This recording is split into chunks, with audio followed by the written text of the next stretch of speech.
to achieve. Yeah. Remember when they said they no believe in me no more.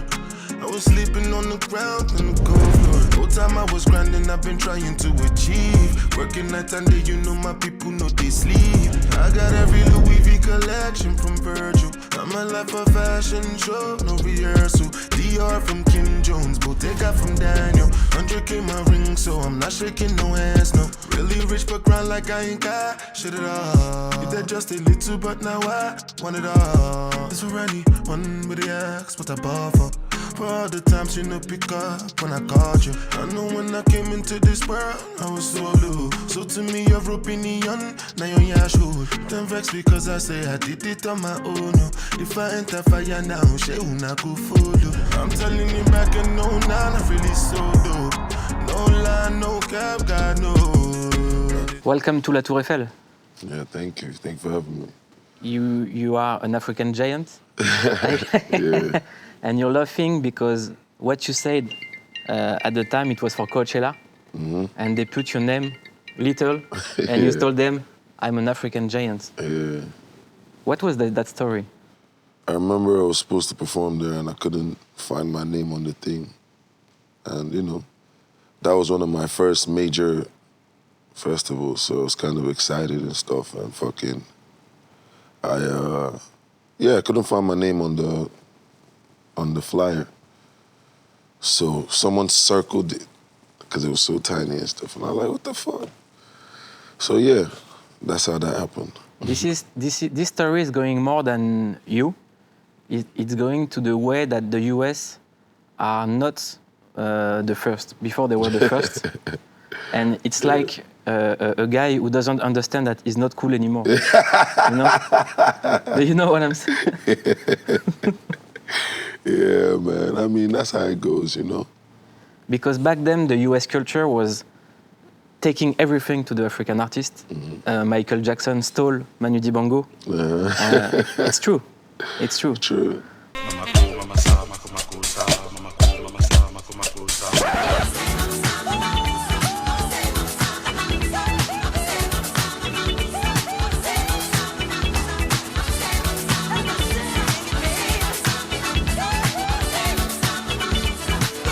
At the end of the day, man, as I said before, it's like things always find a way to circle back to where they started.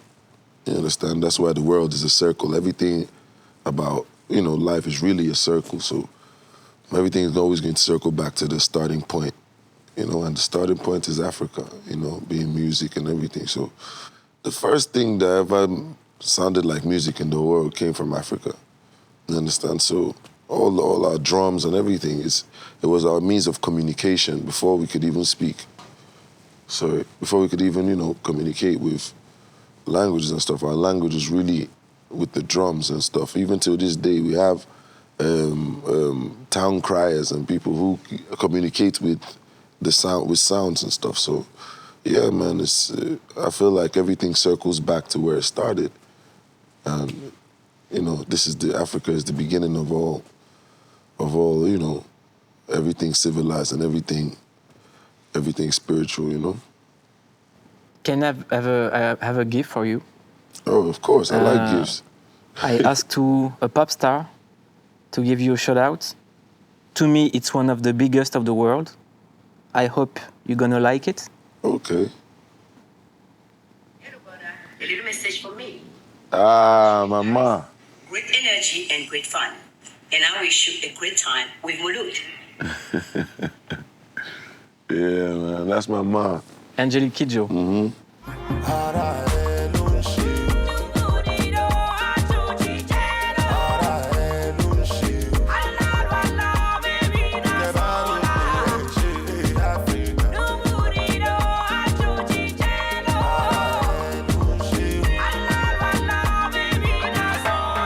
What does she represent for you? Man, as I said, man, that's my mom, you know? So she represents, you know, everything I represent, you know? Because she said the apple doesn't fall far from the tree. Do you think that it's the thing that you have more than other pop star is that you know where you come from? Yeah, of course. Because it's almost like a tree. If you plant a tree, you know, it's gonna grow to the highest point it can.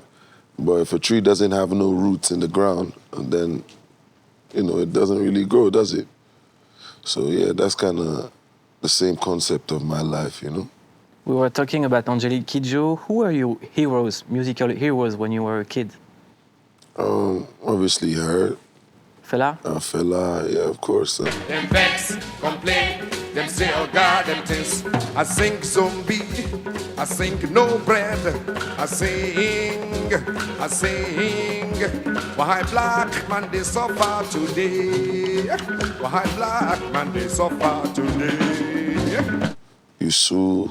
Bul ma seen bul ma gis ma di ree nga foog ni yow xamuma li nekk ci sama suuf ak sigina.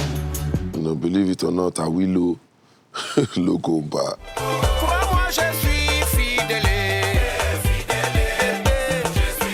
Olivier Boy, ingénieur. Sandrine Sama, mon bébé. Wabam Kwalido, mon amour. I was inspired by everyone, you know? You've worked with Angelique Kidjo, Of course, Youssou N'Dour. of course. Your grandfather worked with Fela. Yeah. What do you need more? To live long, Yeah? you know? Yeah. Can we go back in the time? When you Oh, were shit. 10, a little kid, and the boy gave you a cracked version of Fruity Loops? How'd you know this? I'm working. Yeah. Tell me that man. story. Yeah, Your first so- contact with the music. I mean, yeah, man. I got Fruity Loops. It was Fruity Loops 3. Yeah. So like that's the first one I got, and it was like it was like a bootleg version. So we had to crack. You have to do. It comes with the crack thing and stuff. So you have to, you know, it's almost like some hacking, you know. So yeah, did that and started making my own instrumentals and beats and all that, you know. And yeah, that's kind of the foundation of the musicality, not just the putting words together and stuff, the actual music. Can I give you a little mental exercise? Yeah, sure. Okay, you close your eyes. Just close your eyes, okay? And look at this child, this 10-year Burna Boy child, you know? What does he say to you? Man, it looks like he's having fun. So he's not really thinking about the future, you know? So, yeah. And what do you want to say to him? Just keep having fun, man. You know, and at the time, you know, fun, for me, what was fun was making music, you know? It wasn't what was important, but it was what was fun, you know? And yeah, man, that kind of lives on till this day. It's still fun to me, you know? And when did you realize that you were an artist? I've always known, but like I didn't really think, I didn't think it was such a big deal, you know, but I always knew I could always make music. I could always put words together that would make it, oh shit, you know, and I could always describe my feelings and my thoughts and everything into music and stuff. So, yeah, I just never thought it was a big deal, you know? And your music has something particular to me because it can make you in very happy mood. Yeah, But when you listen to what you're saying, yeah, you can say this is so deep. exactly, There is a message so huge. exactly. The message is so strong, and what you're saying is really hard sometimes. When I reach Poland, they're calling me Udogu, Udogu. And as I enter the town, I put down before Egu, Udogu. And nobody can stop you. So we dey fly fast, so over any obstacle, it be Udogu, Say now who they draw the map, you You are looking at the champion, why the girls they shaking yash, with the person with the cash, Ache, kekele, Ache, kekele, Ache, kekele, champion. How can you work on this mix between melancholia and pure fun? I know. I mean, for me, it's not, to be honest, it wasn't intentional. You know, it wasn't something that I said, yeah, this would intentionally be my style. You know, it's just always, I just always had a lot to say. And, you know, it just always happened to be the music that came out of it and of me, the music that would resonate with my spirit, where it was like dance. It was all dancey. You could always move to it. The spirit would always move you in it, you know. So yeah, it was just kind of natural, you know. The lyrics and the instrumentals and the music and everything. It's all kind of what makes me me, you know. So everything starts with the melody for me, and then, you know, the message comes after. And now you have one of the biggest audience in the world. Do I? Yeah, you have. Yeah. Don't you know? I don't know. Thank God for that, you know. And with a great audience came a great power, and with a great power come a great responsibility. Yeah. Do you think about it? I mean, for me, as I said, it's natural. I'm not doing anything I haven't always done. You know, it's like I'm not really doing anything new per se, other than growing. You understand? But everything I always used to do is what I'm doing now. You know, except from the bad shit. You know, but like, you know, everything I'm doing now, I always used to do really. So it's kind of easy. Kind of makes it easier. When you are a pop star like you, I guess everybody wants a part of Burna Boy. Every day. Yeah. Yeah, you must have a lot of people calling you every time, some new friends. Yeah. And what I loved when I saw you came with your mother. Yeah. Yeah, man. Is it the best protection? For me, I don't even think it's protection. I just feel like, you know, it's my reality. You understand? I don't make up reality to entertain or to maintain a certain brand or look. You understand? For me, it's my reality, and it's what makes me me. You feel me? I don't traveling around with 50 people who really have no input in what I'm doing or whatever, or people who, at the end of the day, if it comes down to it, they'll run and leave me. Yeah. You feel me? So it's like, why not be with the people who are going to be there regardless? You feel me? If you know that when you crash or something, when you, God forbid, you crash your car or something and you're hurt and you're in the hospital, who are the people that are going to come and see you? Who is going to be the most worried people? You feel me? Or I was in the hospital this summer, and I was just not watching all the people who were calling me. Exactly. Taking news. Exactly. When you go to prison, how many people come to visit you? You understand? How many people are really going to take that trip and come and sign their name and go through all that shit and get strip searched and all that bullshit just to see you? How many? You understand? So for me, it's those people that are important to me, and those are the people I want to see every day. Because if you give me plenty money, give me plenty money. Hypocrite plenty gone, but they pretend it gone. Got to prevent them from me. Them are identical to the devil gone. I just sit down walk by me, but they make you look on me. I go be all I can be. All who are gonna walk by me. How do you find melodies? Honestly, I don't know. You don't know? It's just, I don't know. I haven't really figured that out yet. It just happens. And somehow it just, you know, I don't know.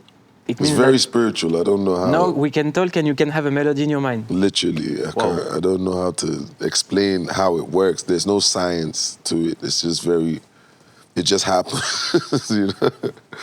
Yeah, Because for you, the word we can describe your career is natural. yeah, Everything went natural from Literally. your first label. exactly, You're going to London, exactly.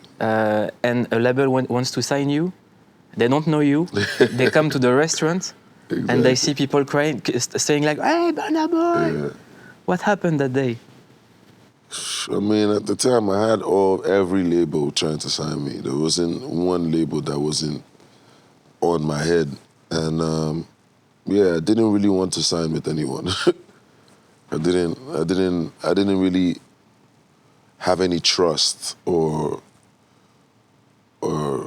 I don't know the other word, but I didn't have that in my mind, that trust that Yeah. yo, let me put my career in these people's hands. You know, I just wasn't never with it because I always had this complex like, bro, I'm from Africa, I'm from Nigeria. Why would they give a fuck about me? Like, you feel me? Like they don't really care about me. Like they also have fucking Justin Bieber and they have whatever. So why are they? It's like I'm just going to end up, you know, being on the back burner, you know. So that's always how I thought about it. But you know, on that day, I was literally going to eat and stuff, and then, yeah, Matthew and Kirk and them pulled up. And yeah, I felt a different spirit, you feel me? I felt like, I mean, my spirit led me to be like, yeah, this is the right people and stuff, so yeah. The rest is history. You're really crazy. Even your name that you saw, when you said life, it was leaving an impact for eternity. Yeah. That's my first album. Yeah. Is it your ambition? That was my ambition. That was the plan. You know, from the beginning. That's what I called my first album. You know, so yeah, that's always been my goal. You know.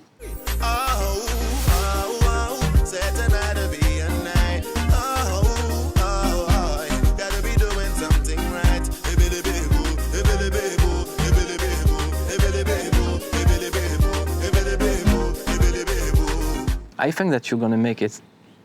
I hope so, inshallah. Inshallah. And when we're talking about eternity, you're a real believer. You always talk about God, and you have a tattoo from the Bible, sentence 38. Yeah. What does she say? Man, it's a very it was a dark time in my life, a very dark time, and that kind of just described everything I was feeling at the time and everything I wanted, like a speech I wanted to write to God type, you know, at the time of how I was feeling and how, you know, I was basically just ready to, it was a point in my life where I was ready to accept all the consequences for all the things I did, and I was also seeking forgiveness, you understand? So yeah, that's Psalm 38. I stumbled across that one. I can't even remember how I stumbled across it. I think I must have been going, because at the time, honestly, I was locked up. So I was kind of exploring. I would read the Quran. I would try and learn. I would read the Bible. I would try and understand. I was really trying to understand a lot of shit, you know? So this psalm was one that really caught my, attention. What are the things that you ask to God? May let his will be done, you know? And plead with him not to give me more than I can handle, you know? Yeah. And do you think that you can handle what you have right now? I mean, yeah, most definitely, most definitely. And he gives me the strength every day, you know, so that kind of makes it easier, you know. Right now, what's going on with the Nigeria in the music, what you're doing, is a huge blast in all the world. And there is something interesting. I was talking about the US culture. It's always the beginning of a soft power.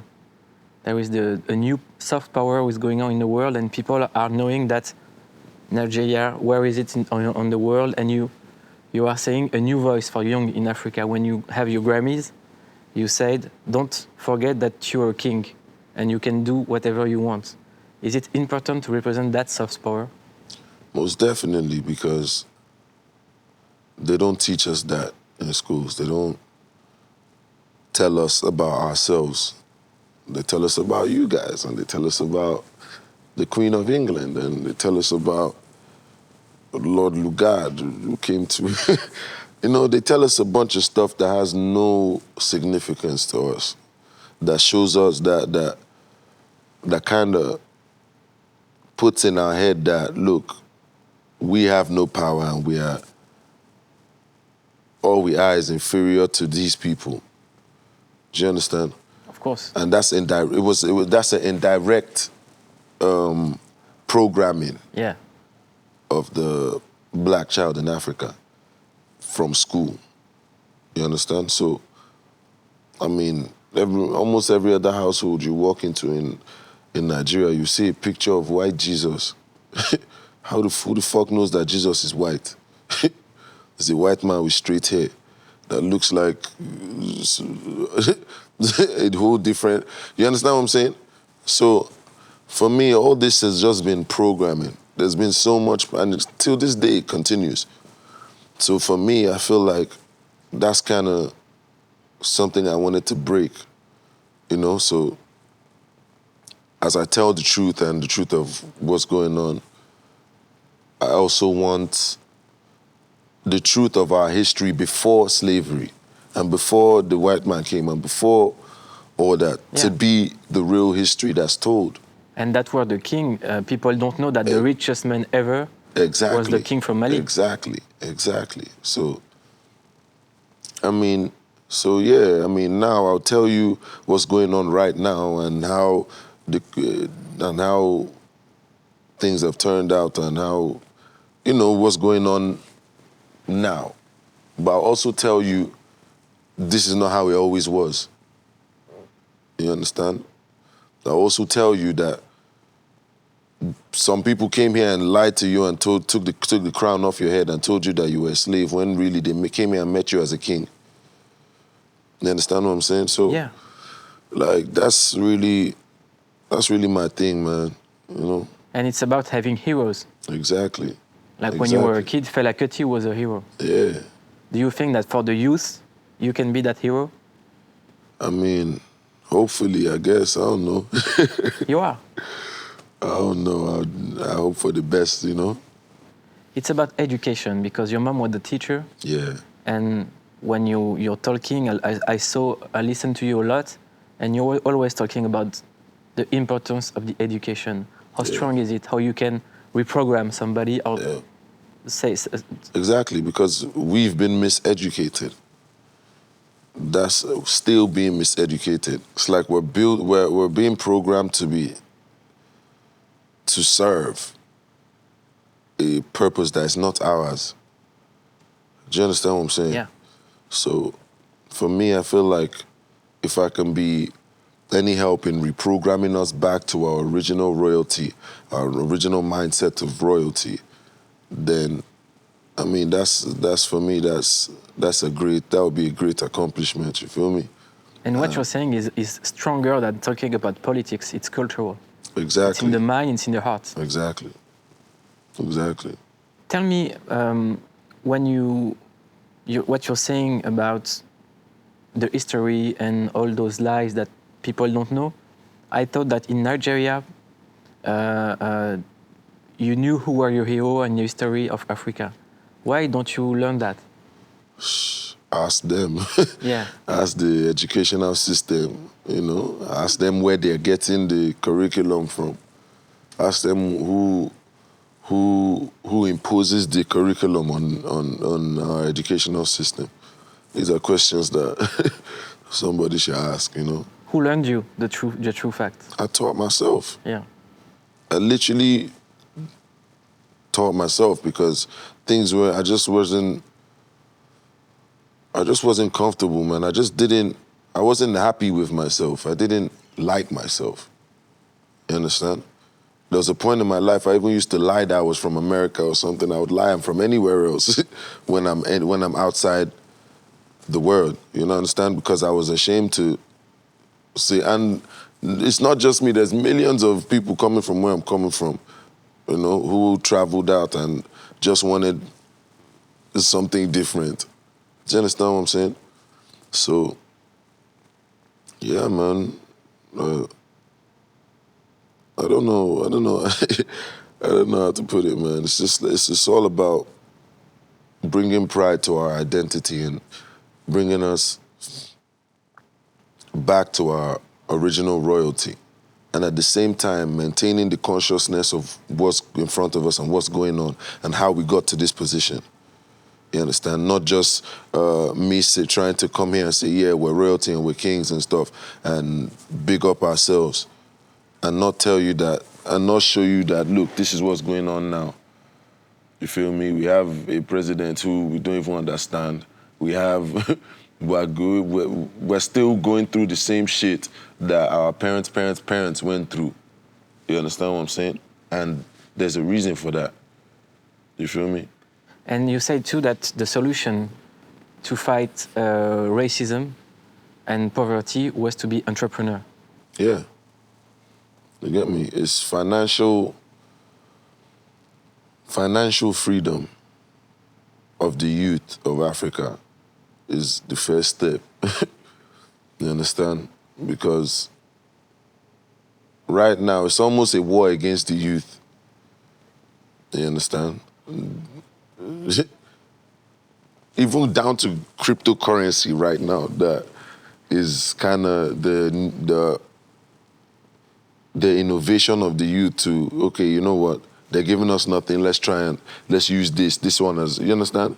They block that. Any avenue that comes out that the youth can make something of themselves gets blocked. There's a reason for that. You understand? Because they want the power to continue to circulate around the same people that the power has been with from the beginning of the world, since the term was the nigger area. Do you understand? That's what my country is called. Crazy. My country is called nigger area. That's crazy. I didn't know that. That's what Nigeria means. Whoa. Yeah. It means it's the largest area of niggers. Do you understand what I'm saying? So our problem is deep-rooted, man. You feel me? Do you think we're living a revolutionary era? I don't know. It confuses me. I mean, sometimes... Actually, yeah. To be honest, I think, yeah, we are, because if we weren't, they wouldn't be trying to bring so much distractions. They wouldn't be so against it. So we're definitely in a revolutionary era. You understand? When there's a fire in your house, God forbid, right? And I know that I'm the only one that has water that can stop the fire in your house, right? And you are looking for this water. You understand? Because I set the fire to your house, mind you, because I know I'm the only one that has the water. So you burn the house and you have the water? I have the water and I set the fire. I don't live in your house. I have many other houses. Okay. So I just set fire to your house. That's nice. You feel me? And I'm the only one that's got water to end the fire for you, right? And mind you, the fact that you're in this fire gives me more power. Because I need you. You need me. You can't survive without me. You understand what I'm saying? Now, I start seeing that shit. You're starting to figure out where the water is. You're starting to get your own water. You're starting to dig and find your own water now. Because obviously, I haven't given you water. Your house is still burning. You know, I give you little drops here and there. You know, but your house is still burning. You feel me? Now you're digging and you're finding water now. And I'm seeing that. What do you think I'm going to do? I'm going to figure out ways to make sure that hole blocks and you don't get that water, right? That's really what you are, the youth of Nigeria, and I'm like the elites who have been running it from the time we apparently got independence. Yeah. You feel me? You know, but one thing is, if you follow the NSARS movement and stuff, this is something that no other generation has really done in Nigeria. It's a strong movement in Nigeria. Yeah. So I feel like something has started. We're no longer asleep like we once was. You understand? But I think that the audience understands it too. Exactly. Because that's a part of your success. Yeah. Because when you see the traditional pop star, we are in a new era where it's okay to be dumb, and they promote. In fact, it's encouraged to be dumb. Do you understand? Yeah. More people are dumb, more they're irresponsible, Exactly. more they can be. And that's deliberate. Yeah. That is the plan. You understand? I'm not paranoid, so. No, you're not. It's facts. You're spot on course. Yeah. You understand? It's what it is. It's like they'll rather push stupidity and push meaninglessness into the minds of the youth so that they know nothing and they're not capable of doing anything. It's almost like they cut their legs off so they can't walk. You understand? So that's what it is. The clown is in this day and age is more welcome and celebrated than a king. You understand? They both wear crowns. Yeah.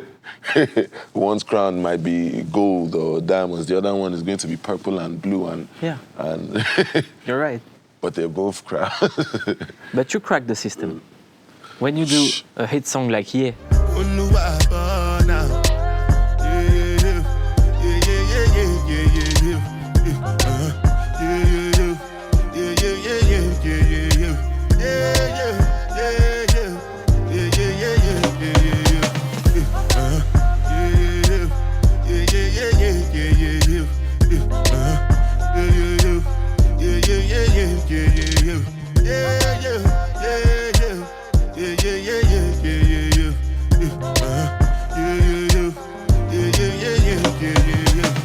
you crack the system because you have I don't think I cracked the system because my biggest song is still on the low. It's still about women. It's still about it's nothing. You feel me? So I don't feel like what you represent when the people are going deeper.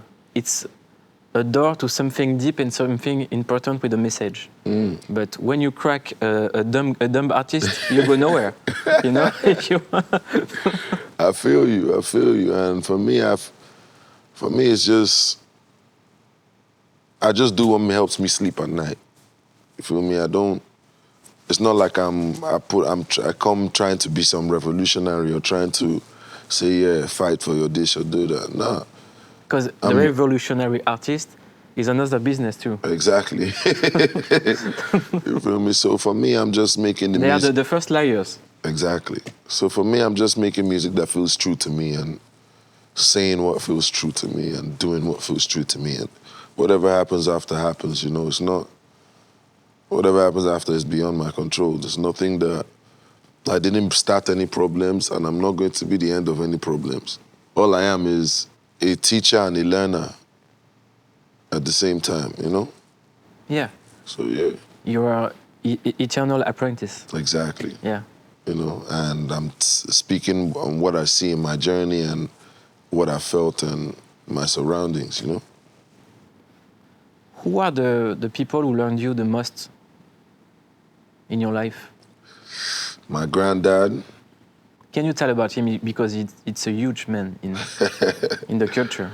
Yeah. Shit, man. Okay, let me start from the first part. At first I didn't like the way my voice sounded. I didn't understand why anyone liked it, you know, and he explained it to me. He said, look, the saxophone, yeah, if you just blow air into it, it sounds shit, right? But when you know what you're playing, when you know how to play a saxophone, it's the best instrument ever. You understand? And it made me understand that my voice is my saxophone. You understand? So, yeah, it got to the point, I started kind of training my voice with the saxophone. So I'd follow the melodies, any melody that's played on saxophone, I'll follow it. And I'll just make my voice try to sound exactly like what the saxophone sounded like. And that was kind of my vocal training. It's crazy. Yeah, it's wild, right? So he gave you the trust in you. Yeah. Yeah. I think this is the best gift that you can have in a life. Yeah, most definitely. Most of the people go into depression because they don't trust themselves. Yeah. And tell me, we talk about your mom. Yeah. She was a French teacher. You don't speak French at all, but you understand it. Yeah, if you speak, if you guys are having a conversation, I can pick up what you're talking about, and I can pick up, but I can't speak, Yeah. The French, because I had too much going on at the time, personally. I wasn't focused on what she was teaching. C'était comment à Paris, le concert? Boy. Moi, j'ai vu que des stories de toutes les filles que je connais au concert. House of Magic. Give me a little bit. Because there is like 70% of girls in your show. That's my favorite, part. Is just looking and just seeing beautiful faces left and right. It's like, raw. God really did a good job, For real. There is the fashion. You're a fashion addict. Yeah. In I Want It All, you talk about the fashion. Yeah. Talk about when you call Virgil to get the clothes. Remember when they said they no believe in me no more. I was sleeping on the ground on the cold floor. Whole time I was grinding, I've been trying to achieve. Working night and day, my people know they sleep. I got every Louis V collection from Virgil. I'm a life of fashion show, no rehearsal. DR from Kim Jones, Bottega from Daniel. 100K my ring, so I'm not shaking no hands, no. And at the show, you came close in LV at the beginning, and after you have this all pink suits. Yeah. Tell me about how you choose, and how was your first contact with fashion, and who are the designers you love? I've always loved fashion, man. I've always kind of liked fashion, but I was never really crazy about it. My sister, however, has always been, so she kind of, the stuff that she would, at first I wouldn't understand. I'm like, what is this? And then she would explain to me like, nah, this is what you have to wear this. This is, if you wear this, everyone's gonna wear this. You understand what I'm saying? So she kind of put that in my head, so that's why I started like going in and going crazy, and really. Yeah. What is the craziest thing that you did for clothes? I think I think it's the Kenneth Isaac one in the Coachella, because it was so hot, and I liked the outfit so much. It's like I just didn't want to take it off, but it was hot.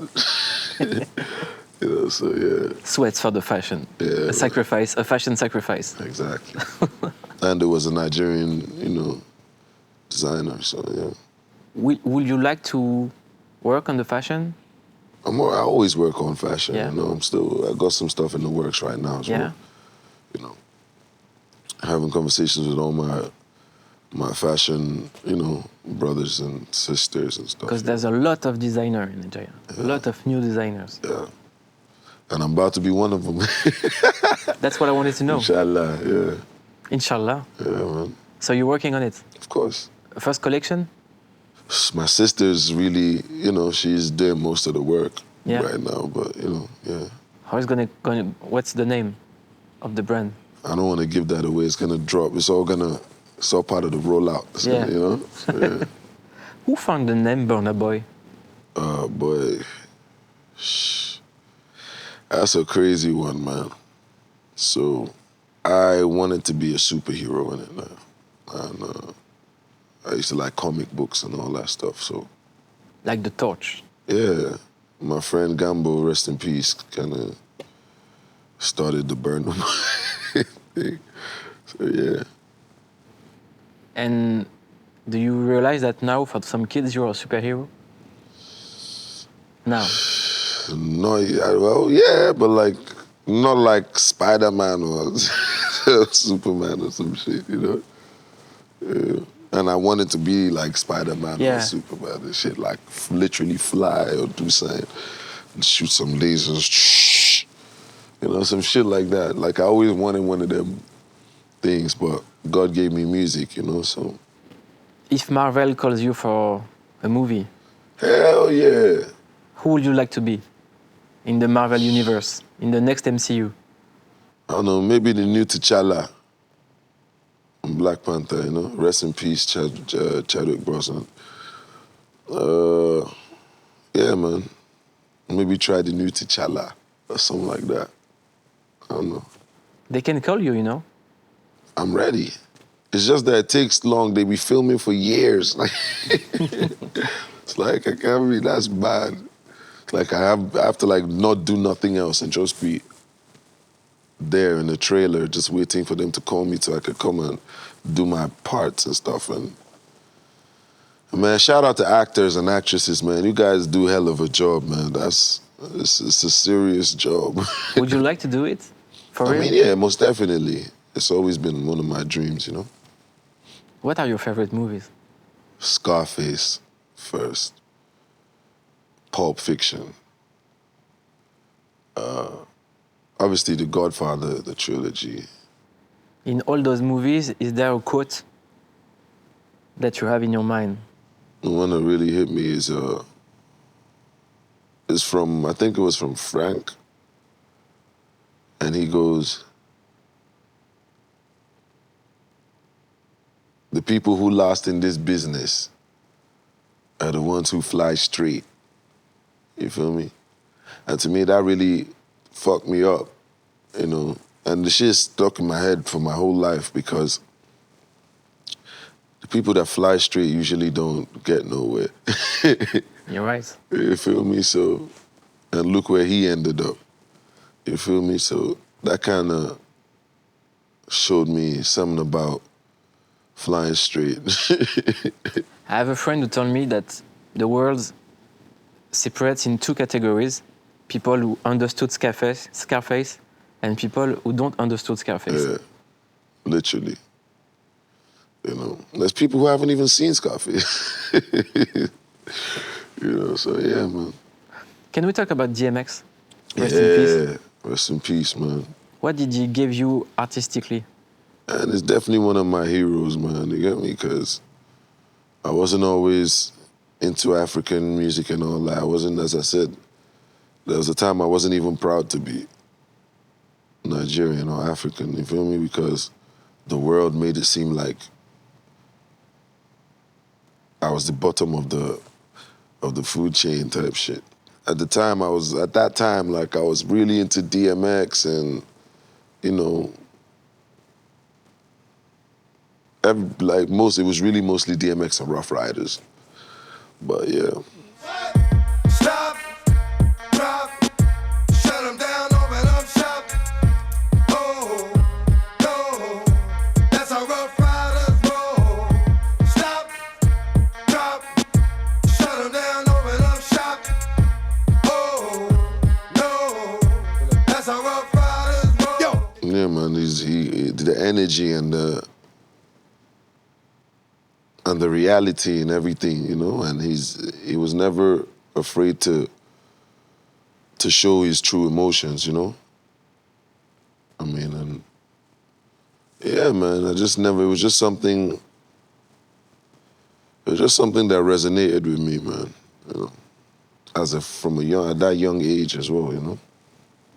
And the DMX story is saying something really sad. It's like the poverty can give you mental troubles really strong, and the success don't heal that.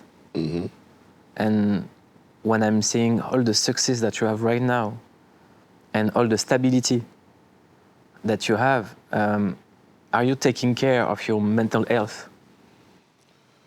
I mean, I'm doing my best, you know. I mean, I can't say I went through what DMX went through. You feel me? But, you know, I just take it one day at a time. And, you know, hope for the best and prepare for the worst at all times. You feel me? That's really that's what gives me comfort, and that's what makes me make sense of everything, is, you know, the fact that I don't expect anything, you know, and I can't be disappointed if I don't expect anything, you know? So, yeah. And right now we're in an era in the music where, and even more after the COVID crisis, everything is going really fast. If you don't drop a song, after 3 months you can disappear. Exactly. How is it to live that do you feel? Yeah, but that's the thing, that doesn't apply to me. Yeah. You feel me? That applies to hype artists. You feel me? It's like, for me, it doesn't apply to me at all, because I can literally not drop anything for years and still, you know, come back and say exactly what I need to say, and because no one's gonna be able to do it. You feel me? Unless maybe I clone myself and just or something, you know? But other than that, it's like reality is always going to be reality. You feel me? No matter how many years from now it is, the reality is always going to be the reality, you know? But do you take some time to get rest, or you are in that course, that run every time? I mean, for me, I'll rest every time I can, you know? I try to get as much rest as I can. I sneak it in every time I can, you know? And it's interesting what you say about not being a hype artist, because when the lockdown came in the world, you put your album, and everybody's saying you don't put your album. Exactly. And billions of views, billions of streams, the most listened album between the lockdown. Yeah. Cause my mommy won't want to let me. I know one me person tell me say too lazy. Oluwa bona of leleni. As I dey hustle, I dey bajo ogun lazy. No go talk, say me I'm too lazy. Anywhere I go, mo láti padà sílé mi. Cause my mommy won't want to let me. That's not hype. Exactly. Exactly. If I was a hype artist, I would not do that, because that goes against everything business-wise and hype-wise and worldly achievement-wise. You feel me? It's just, I can do that because I'm not looking for all those things that everyone else is looking for, really, you feel me? And there is something about this album that we have to talk, and I want to understand how it feels. Tell me about Didi. How is it to work with Didi? Man, he's cool as shit, man. So cool. It's just yeah, man, shout out to him, man. I called on him and he responded very, you know, very quick, and we made it happen, you know? Can you tell me about his science in studio? Oh, no, we weren't even in the studio together when we were making that. He was in LA and I was in Nigeria, in Lagos. So we were on Zoom calls and FaceTime and all that a lot. So when I send him, like I'll send him the tracks and I'll send him the ideas and whatever, and then he'll go to a studio and he'll get Anderson .Paak or somebody to play some drums and stuff. He'll have some ideas. He'll get Mike Dean to do some shit at the end of the song where it's like, yeah. So So I mean, stuff like that, man. He hears those kind of things, you know. He hears like, yeah, this person should do this on this track. Timberland should. I think if Timberland did this and this on this, that'd be crazy. You feel me? So that's kind of what he was on. But there's not a lot of guy who can say, "Oh, I see Timberland on that or Mike Dean on that." Yeah. There's only Diddy. Only Diddy, really. So. Maybe Kanye. Yeah, exactly. But I haven't seen, I haven't witnessed that with Kanye. As of right now, I can only speak on the OG, you know? So you say Diddy is the OG? Yeah. Of course. For sure. And did you meet him? Of course. Yeah? Of course. I was always at his crib. Like, the time I'm in LA, I always find time to go to his crib and, chop it up and reason, you know? Because what we were talking about, the distraction, is always talking about those stuff. About Exactly. being the kings, being entrepreneurs. Exactly. To be the key of your destiny. Exactly. Are you talking about that? Most definitely, man. And, there are many steps to it. There's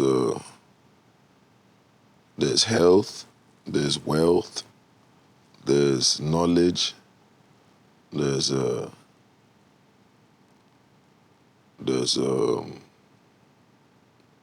history, there's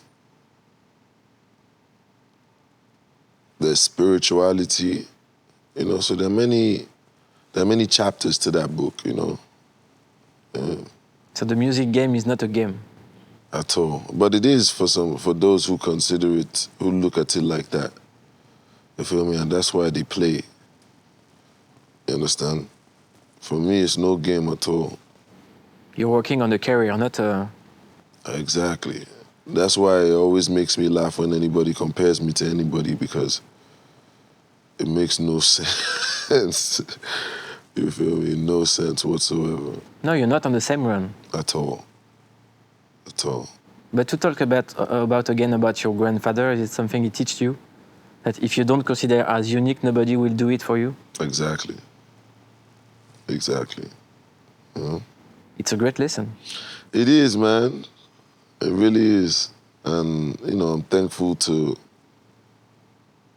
everyone who was a part of my life like that, Tell me about the episode of More Life. What happened? I can't even really remember. That was such a while ago. You weren't on this? I was, but I wasn't, but it is what it is, man. So you're gonna work together? Of course, why not? Shout out the boy, man. Okay, Drake, if you want to call Burna Boy, he will say yes. So, Marvel...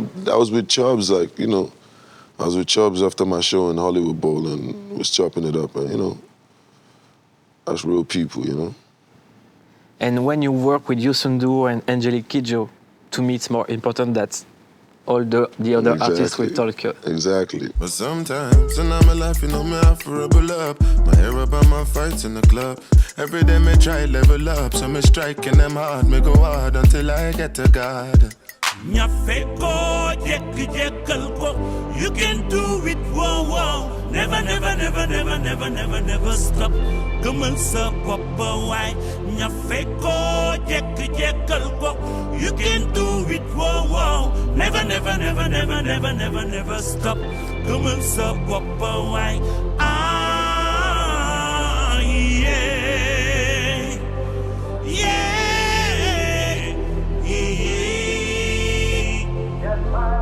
To me, the same way to them, Michael Jackson will be more important than Fela and Angelique and them. But to me, it's the other way around, Of course.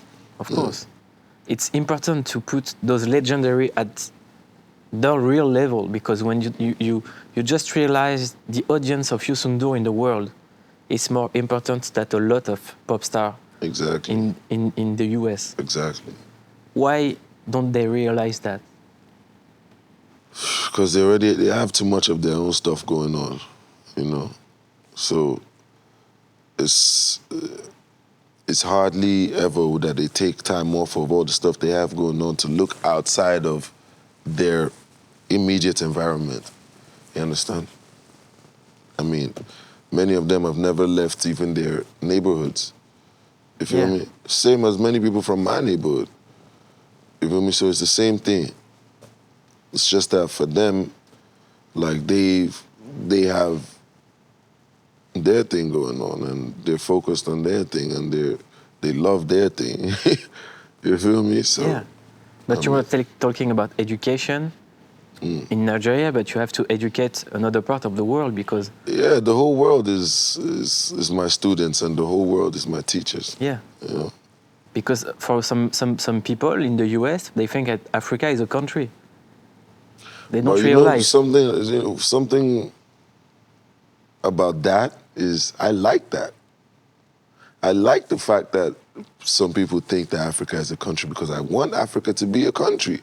I want them to look at Africa as a country. I want the black people and the black Americans and the black, just in the whole diaspora, to look at Africa as a country because that drives us closer to our goal than for it to be for them to say, oh, there's 55 countries in Africa or what, 54 or whatever. I was talking to this with Yusundo, Yeah, and he was telling me about the United States of Africa. Moi, je rêve de cela, je l'ai chanté. Je pense que c'est extraordinaire si voilà, les pays se complètent en Afrique. On va prendre des raccourcis. That's what we want. That's the goal. It's like if an American was to tell you, oh no, America is not this thing, that America is not a country or it's whatever, America is a continent and I'm from Chicago. You feel me? I don't think the world would look at America the way the world looks at America. I don't think the world would have that respect for America the way, you feel me? Yeah. They would look at America the way they look at Africa. And I feel that people want a unity. Yeah. Even from Maghreb, Algeria, Moroccan, Tunisian, Senegal, Mali. Exactly. And the US, when you see like a star like Omar Sy, is from France, grew up in Senegal, now famous in the US. There is something changing right now in the world. Yeah. And I mean, I feel like we're starting to realize that and, you know, it's a process, but, you know, we're moving. And I feel that you are a big part of it because you have a so large audience that people can't deny right now. Yeah. I mean, thank God, and may God continue to give us guidance and protection, you know? And what are you working on right now? Me, I'm working on myself, you know? I'm working on self-elevation and working on my mind and music, you know? New album coming? I don't know. You know. I don't know. I'm just, you know, I just go with the plans of the Most High, you know? And right now you're in tour. Yeah. Do you have time to write music or just to record melodies? That's the thing, man. I always have time. I just, you know, it's natural. As I said, it's not an office thing where it's like I have to go to the office and read these files and, you know, do all that. No, it's something that's natural. It's almost like going to the toilet to piss and shit. You know, you have to do that every morning or every whatever. You feel me? Yeah. That's the same thing as the way music is for me. So if I understand the recipe, okay, it's to take the thing the more pure and the most natural possible and to send it to producers Exactly. who work and polish and give it to the most large audience possible. Is that Exactly. Literally. it? That's crazy. Yeah, man. It's a teamwork, actually. I mean, yeah, everything is really teamwork, you know, but at the end of the day, it's like when it comes to the making of the music and